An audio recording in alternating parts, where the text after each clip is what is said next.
तरी पवारांचा दुपटीपणा दिसतोय, कारण बारामतीमध्ये उमेदवार न देणं आणि या ठिकाणी उमेदवार देणं. मला असं वाटतं की हे राजकारण बरंच जुनं यांच्या माध्यमातून महाराष्ट्रामध्ये घडत आलेलं आहे.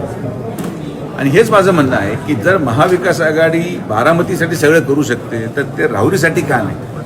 शेवटी दोन्हीही परिस्थित्या एक समान होत्या. स्वर्गीय दादा त्यांचं नेतृत्वही तेवढं सक्षम होतं. दादांनाही जवळपास 6-7 टर्म झाले होते. स्वर्गीय कडेले साहेब पण 6 टर्म आमदार राहिलेलं व्यक्तिमत्व आहे, जिल्ह्यातलं व्यक्तिमत्व आहे. पण आता हे काय माझ्यासाठी नवं नाही.